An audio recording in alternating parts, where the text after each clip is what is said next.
अब हम लोग क्वेश्चन नंबर 4 देखते हैं, और ये जो क्वेश्चन नंबर 4 है आपका प्रश्नावली 8.2 का लास्ट सवाल है। कितना है? 8.2 का लास्ट सवाल। ठीक है, इसमें क्या कह रहा है कि बताइए कि निम्नलिखित में कौन सत्य है या असत्य है, कारण सहित अपने उत्तर की पुष्टि कीजिए। ठीक है, तो इसको तो हम यहीं पर सॉल्व कर लेंगे। कह रहा है कि साइन ए प्लस बी बराबर साइन ए प्लस बी होता है। ठीक है, साइन ए प्लस बी बराबर क्या साइन ए प्लस साइन बी होता है। ठीक है, हम आपको बताए थे, ये चीज़ हम आपको शुरू में ही बताए थे कि साइन का कभी एंगल के साथ ये गुना नहीं हुआ। ये ऐसा नहीं हुआ कि ए इंटू बी प्लस सी है तो ए की बी से गुना कर दिए ए बी और ए की सी से गुना कर दिए ए सी। ये वाला चीज़ नहीं है।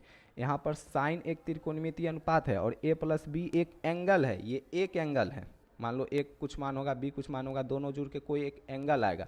इसका इसमें गुना कभी नहीं कर सकते। ए प्लस बी क्या है? एंगल है। इसको साइन ए और साइन बी के फॉर्म में हम नहीं लिख सकते। साइन ए और साइन बी के फॉर्म में क्या कर सकते हैं? नहीं लिख सकते। ठीक है, तो ये जो कथन है ये असत्य है। क्यों असत्य है? क्योंकि ए प्लस बी एंगल है। ठीक है, ना कि कोई व्यंजन है। ठीक है, तो लिख देना कि यहाँ पर ए प्लस बी एक एंगल है। ठीक है, इसको हम साइन ए और साइन प्लस बी के रूप में नहीं लिख सकते। दूसरा कह रहा है कि थीटा के मान में, थीटा में वृद्धि होने के साथ साइन थीटा के मान में वृद्धि होती है। बिल्कुल, आपको बताए थे कि साइन 0 डिग्री का मान होता है 0। ठीक है, साइन 0 डिग्री का मान होता है 0, और जैसे जैसे थीटा का मान बढ़ता है 0 से 90 डिग्री आता है मान हो जाता है 1।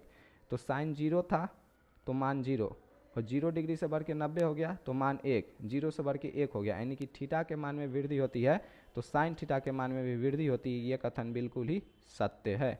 यह कथन बिल्कुल ही सत्य है, ट्रू। इंग्लिश में भी लिख देते ट्रू।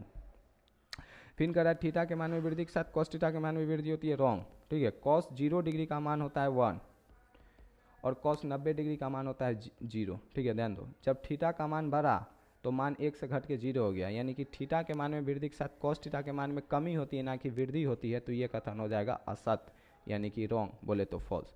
कहता है कि थीटा के सभी मान के लिए साइन थीटा बराबर कॉस थीटा होता है। ये भी मान गलत। ठीक है, जब हम आपको पढ़ा रहे थे तो बताए थे कि साइन 45 बराबर कॉस 45 होता है। यानी कि साइन 45 डिग्री का मान कॉस 45 डिग्री के बराबर होता है, और साइन 60 डिग्री का मान कॉस के 30 डिग्री के बराबर होता है। ठीक है, थीटा के सभी मान के लिए साइन थीटा कॉस थीटा बराबर नहीं होता है। यहाँ पर कहने का मतलब कि साइन 30 डिग्री बराबर कॉस 30 डिग्री नहीं। ठीक है, अलग अलग। यहाँ पर देखो, यहाँ पर थीटा 60 है, यहाँ पर थीटा 30 है, यानी कि अलग अलग थीटा लिए तब जाके ये बराबर हो गया। केवल थीटा बराबर 45 डिग्री पर साइन 45 बराबर कॉस 45 होता है। थीटा के सभी मान के लिए साइन थीटा बराबर कॉस थीटा नहीं होता है। तो ये मान भी क्या हो जाएगा? असत्य हो जाएगा।